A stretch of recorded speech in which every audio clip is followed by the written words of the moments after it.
Un enfant, ça met tout à la bouche, ça touche à tout. Tu peux être sûr qu'à chaque fois, il va mettre ses doigts dans l'assiette et qu'il y aura de la purée partout. Ok, stop, souffle. Et si je te disais que ce comportement chez l'enfant est totalement normal et qu'en plus, c'est génial pour son développement? Bon, là, tu te demandes en quoi avoir les bras et les vêtements pleins de purée, ça l'aide à se développer. Alors reste avec nous, on en parle de suite. Pourquoi les tout-petits et jeunes enfants apprennent-ils par l'expérience? L'enfant est naturellement curieux. Il découvre le monde par ses 5 sens. La vue, l'ouïe, l'odorat, le goût et le toucher.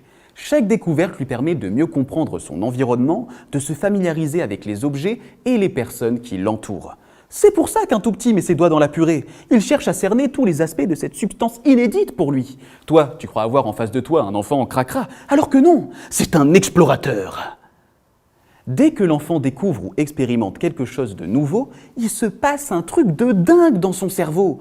À chaque nouveauté, il crée des connexions neuronales nouvelles. Ça veut dire quoi? Ça veut dire que le cerveau de l'enfant se développe, se muscle et grandit. Toi, en tant que professionnel, tu peux aider l'enfant à développer son cerveau. Comment?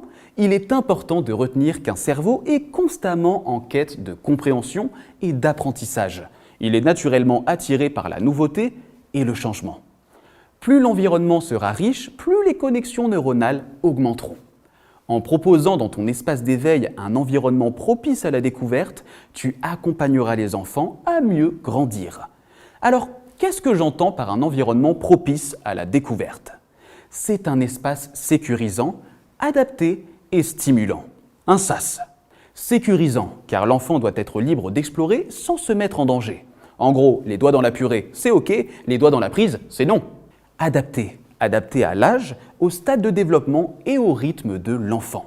Tiens, le rythme de l'enfant, ça fera l'objet d'une autre vidéo. Spoiler!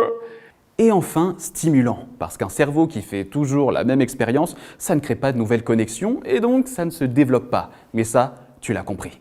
Par contre, garde en tête que pour les jeunes enfants, tout est quasiment nouveau. Ils ont plein d'informations à enregistrer. Alors pour éviter que leur cerveau surchauffe, la stimulation doit être bien dosée. Et après ton activité, n'oublie pas la phase de repos. Mais ça, je te l'expliquerai dans une prochaine vidéo. Voilà, tu sais maintenant pourquoi les tout petits et jeunes enfants apprennent par l'expérience, car c'est par là qu'ils comprennent le monde et développent leur cerveau. Plus besoin de surréagir dès qu'un enfant met quelque chose à la bouche. Il découvre le monde, c'est tout. Enfin, à part si c'est tout, là tu réagis.